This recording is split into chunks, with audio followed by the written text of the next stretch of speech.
for Christmas. It looks fantastic to see them from here, but if you're actually in there with them, there's a lot of vocalising happening, so they'd be grunting and roaring and scruffing with each other. So everybody's just going for a bit of a wander up here. You can see the browse that they have over here. We can't feed browse all the time to our giraffe because we just can't afford to cut down that many trees. We've got a little visitor coming here, one of our young girls. She's about 2 years old now. That's one of the great things about open range zoos, that you can get right up close and personal. You can have a look at the ossicones, which are the two, like the horn-like projections, and that big lump of bone in the middle of their heads, by which they use to protect themselves. Just getting back to the browse over here, they eat the leaves. They love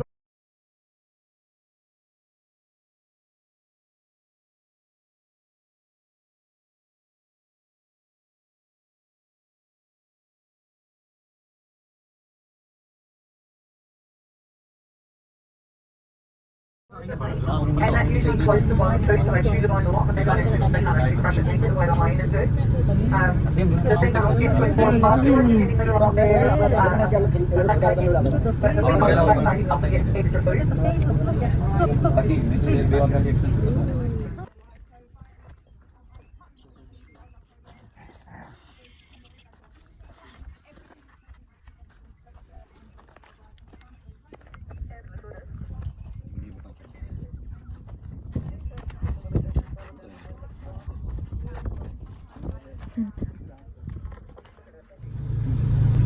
This bus, Shane's telling me, is missing a mud flat. Oh, here's someone that looks like a dazzle.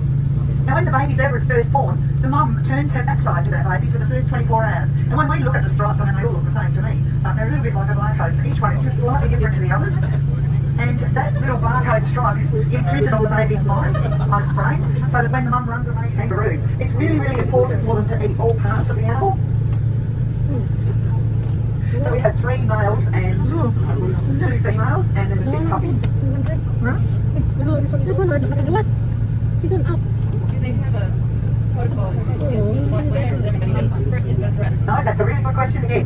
With the hyenas, and you can see one of the spotted hyenas down here, the females eat first, but the alpha female eats first because she's the biggest but strongest. She actually has 30% more testosterone in her body than the male. So they will, this is one of our young cubs here, so that would get a first eat, but with the painted dogs, the alpha male and female will eat first, but then they'll go, if they need to, they'll go back to the puppies and disgorge what they eat and allow them to eat. Especially if the puppies are back in the den. But if there are any injured dogs or elderly dogs, his hand look a little bit furry, so because he's still growing them. So they've got a little name on their behind, so then we're going here, got the head.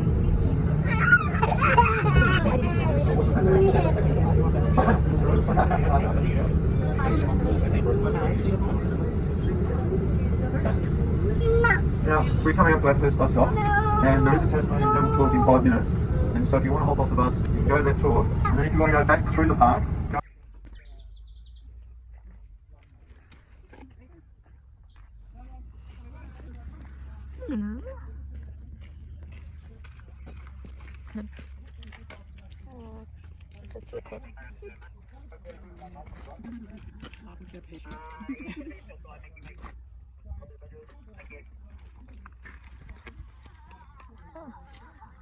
they're fighting. Oh, no.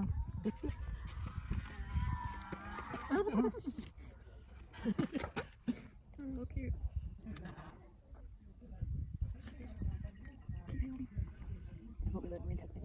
for that horn, which is sad.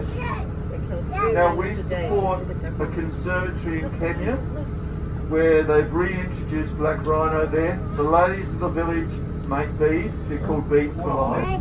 What's that? 117 minutes, but that's one. The strong muscle on their shoulders is to move their head like a snow plough to catch grasses. And they grow new fur underneath, so they'll rub the old fur off. They're quite impressive.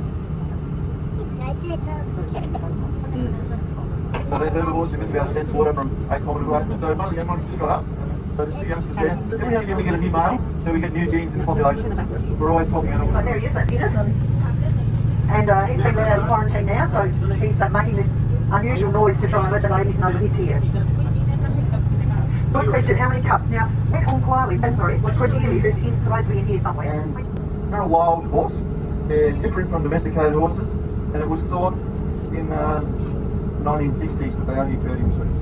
Now we sent some back to reserve in Mongolia, and last count there were 350 horses in that reserve. So it means we're establishing them back in the wild, which is a good story.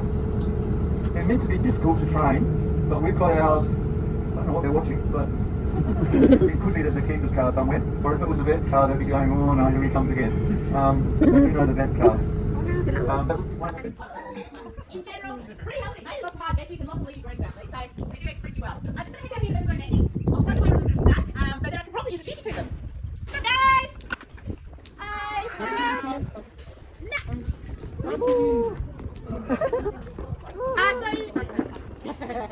I guess for a chimp, they will eat their favourites first. So things like the broccoli and the cauliflower and that kind of stuff will, be overshadowed by the carrots or the apples or even capsicum and sweeter, sort of food. But they do go back and they will eat it eventually. It's not so much that they don't like it, but they do tend to like things that are a bit sweeter in taste, I guess. So when we have tried, different kinds of veggies, types of foods or things like that, we have noticed, like, for instance, mushrooms is a good one. If they're beautifully fresh that day, quite a few of ours will cook their mushroom.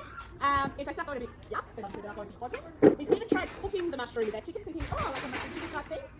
Did not like cooked mushrooms at all. I suppose the texture changes a lot, so yeah, it really depends. Yeah, so that's... As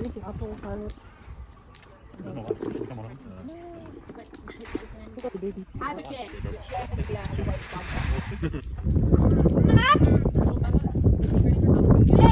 actually and believe it or not, she is, she'll be 34 years old in February, so just over 2.5. The other youngster that we have here, Zola, who's obviously still some mum, she's not doing now.